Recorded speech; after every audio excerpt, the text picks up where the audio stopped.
Well, good morning, everybody. It's me again. Trying something new again today. I don't like filming inside the house, so I'm trying now, seeing how the blue screen thing goes. But anyway, what I wanted to talk about today is relationships. It seems to be a common sort of subject that comes up in our private conversations, and I'm not going to sort of mention who these people are, but I thought might be worth having a chat about that. I did actually make a video last night when we were out at the restaurant, but I rambled on a bit, so I've actually sort of put that up on the private listing for our Patreons because it's a bit more personal, presentation, and had Sonia obviously giving some of her opinions about the long distance relationship challenges we had. But yeah, aside from that, let's sort of focus on the questions that have been coming up recently and what you guys might need to think about doing. Let's cut to the intro and we'll catch up with you very, very shortly. Don't forget that like button, it always helps the channel. And of course, if you're not subscribed to that Patreon, definitely sort of hit that Patreon button at wherever it is. So I think down in the description box. And I think it's also up in that corner here as well.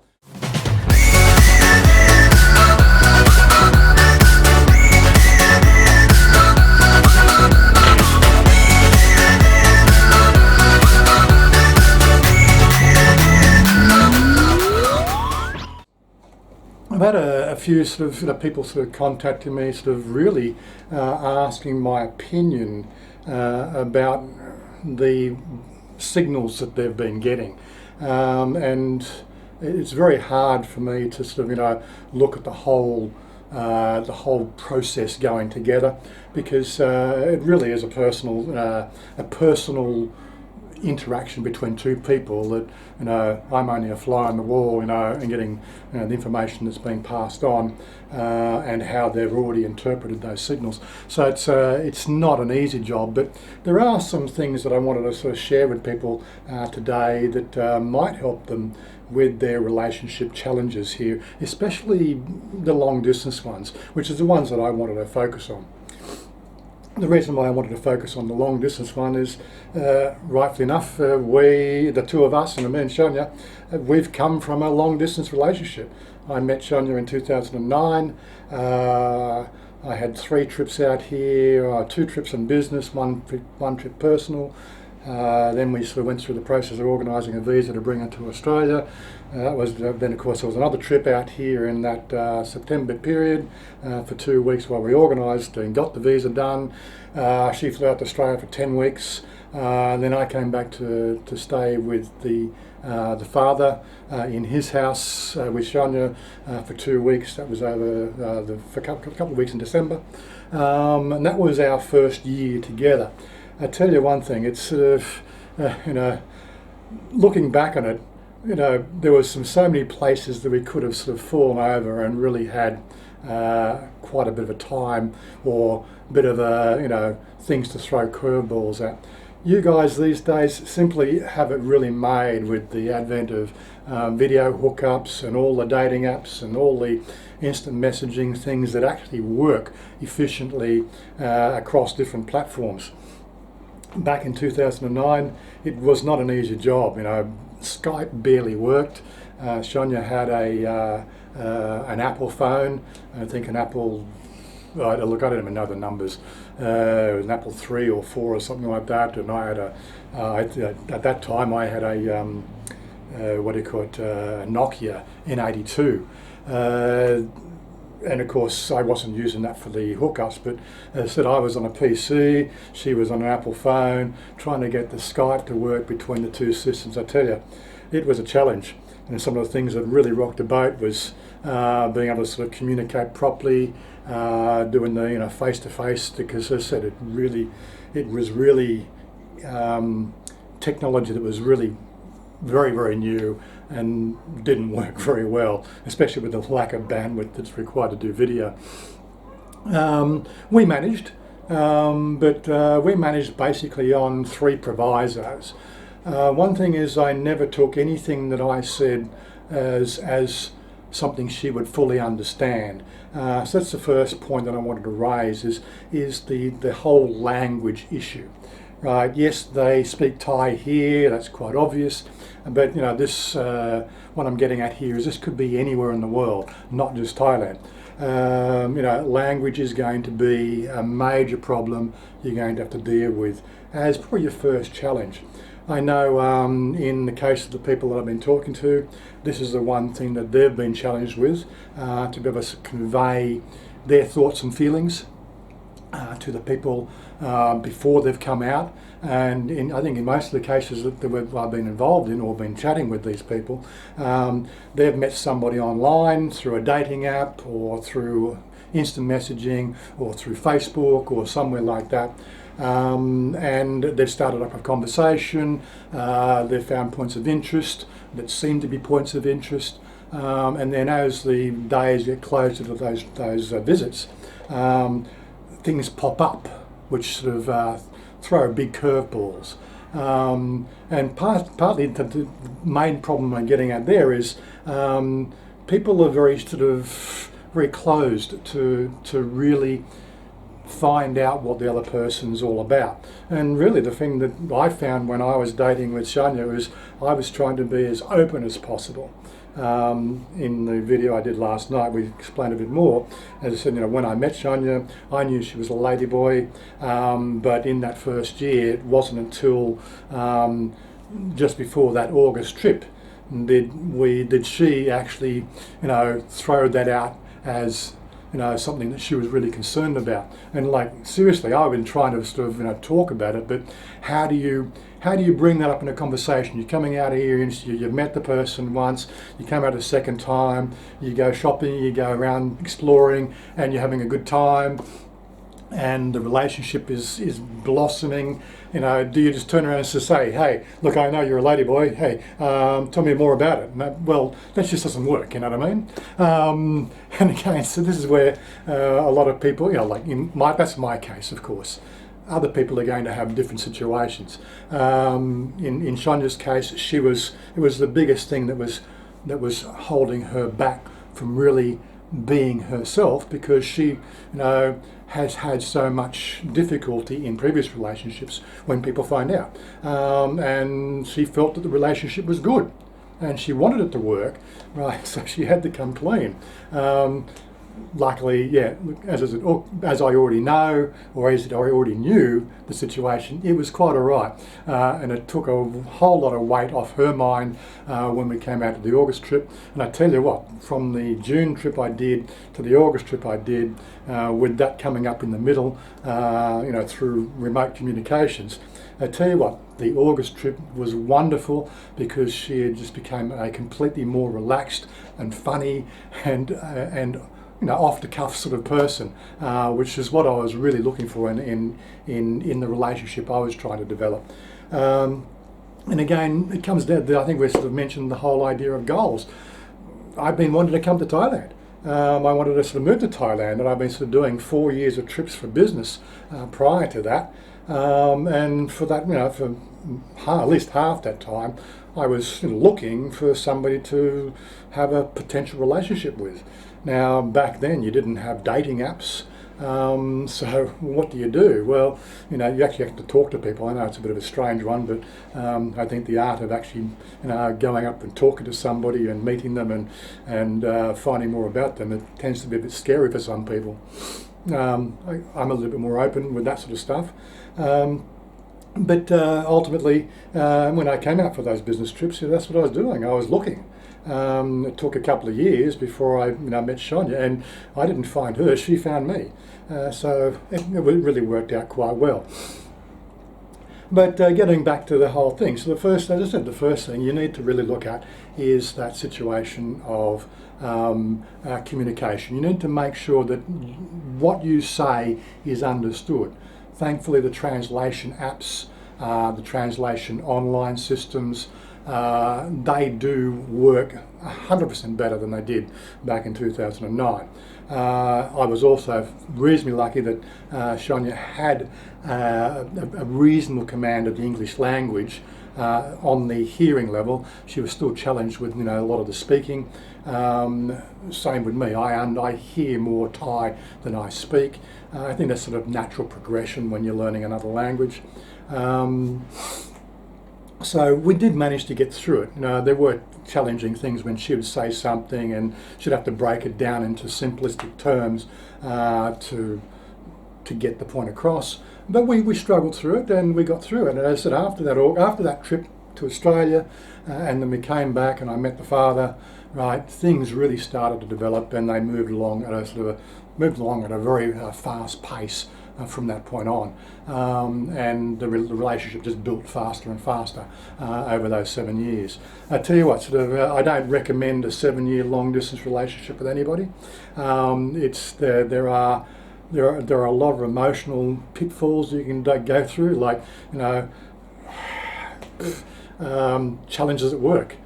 You'd like to be able to come home and just to say, honey, I've had a hell of a day of work. Make me happy. Get the idea? When you're sort of in a monogamous relationship, long distance, you really can't do that. And getting online and you just want to sort of, talk about the issues you've had for that day, they can be really quite a challenge. But we got through it, and that's sort of something. If you're looking for a long distance relationship or going through a long distance relationship, you have to be extremely tolerant. And the second thing I wanted to bring up, I'm also just trying to check to make sure the time doesn't run away from me like it did last night. The type of girls you're going to be dating. I think in all these situations, the men have met women in a working capacity. Now I'm just going to sort of say a working capacity because it covers the board, right?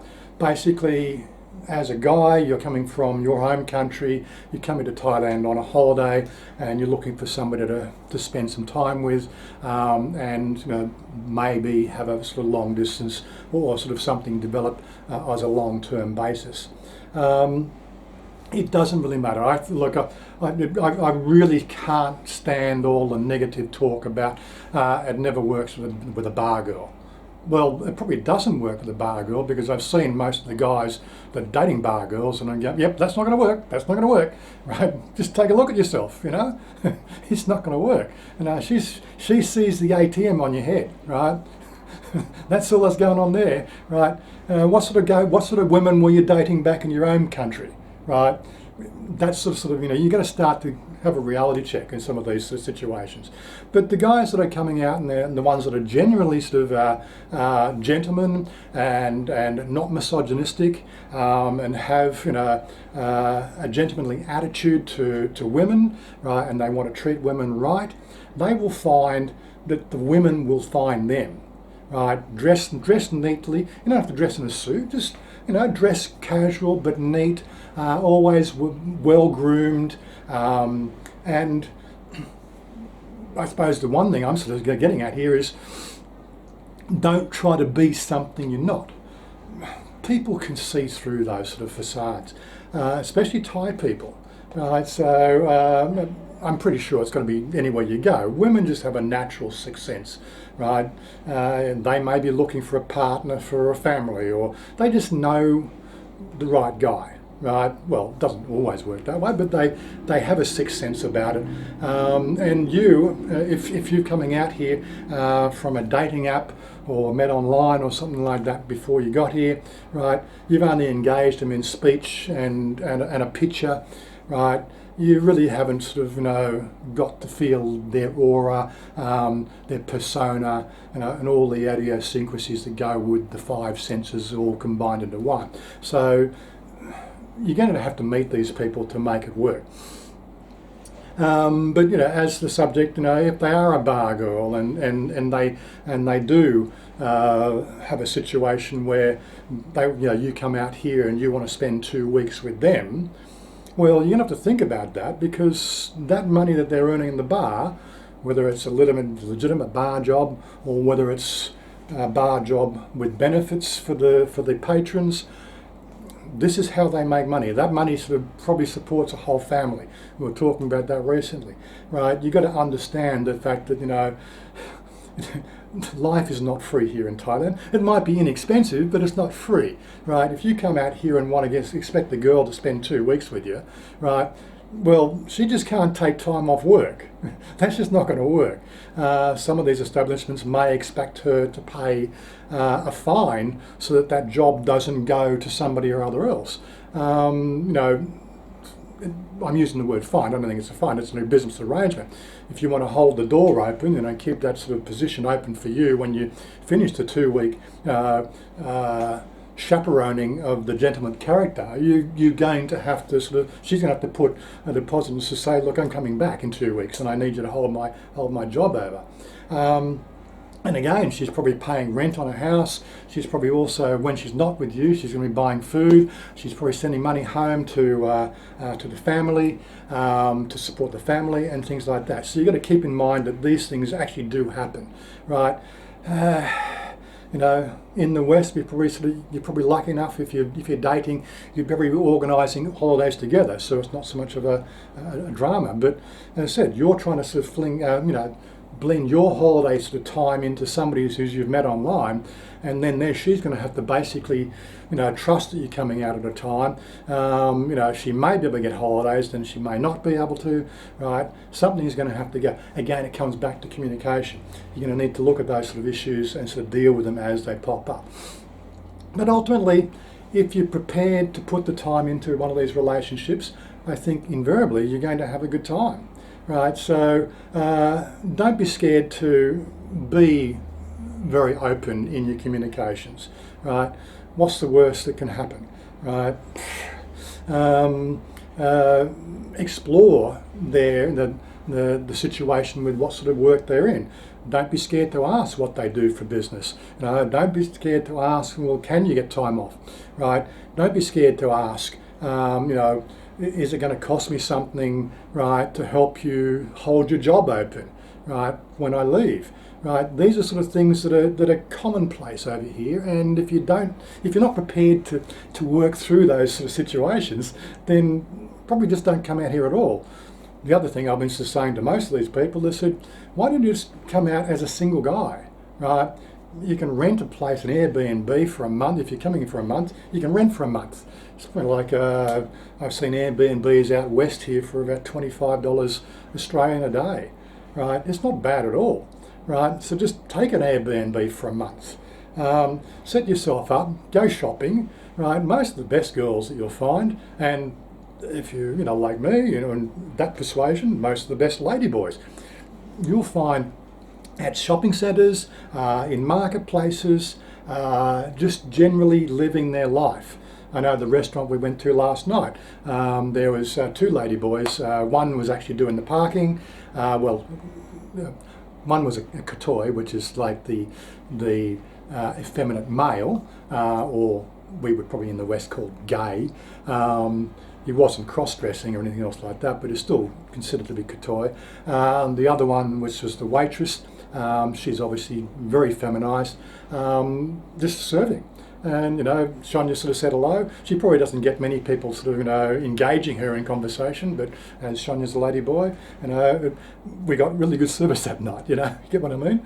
You know, she was sort of very attentive, made sure always the glasses were always filled, and so on. So, but you find these people, you know, lady boys everywhere, right? Not just in Nana Plaza or Ceylon, right? And the best ones are the ones that work in regular jobs.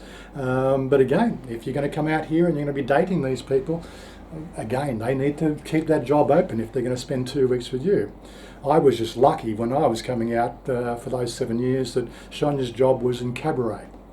And in that cabaret, what we have is a situation, she only really worked from 6 p.m. to 9 p.m. or 6 p.m. to 10 p.m. So we could spend most of the day together when I was out here on holidays, right? And then I would go to watch her show, right? So I could actually be part of her life and her way of making money. and it was quite fun. There's a few of those videos. I didn't do many videos, I think about half a dozen cabaret videos. They're up on the members section on my website. If you're a Patreon member or a member of my website, you can go and see those. You're quite welcome to, but as I said, they're before we started vlogging, it was our earlier life, they're a bit more personal, so we're keeping that personal information to those special members that are supporting the channel. But they're there for you if you want to engage in that level and sort of see what Shania did in her earlier life. Then you're quite welcome to join up. It's only what, $2 a month on Patreon. More if you want to be one of those elite members, but that's up to you. The $2 is just sort of $2 a month is just to guarantee the fact that you want to be a little bit more closer to us. It's not like what is it, a cup of coffee? Jeez. Not much. Anyway, enough of that. I'm going to wrap it up here, and hopefully we'll see you next video.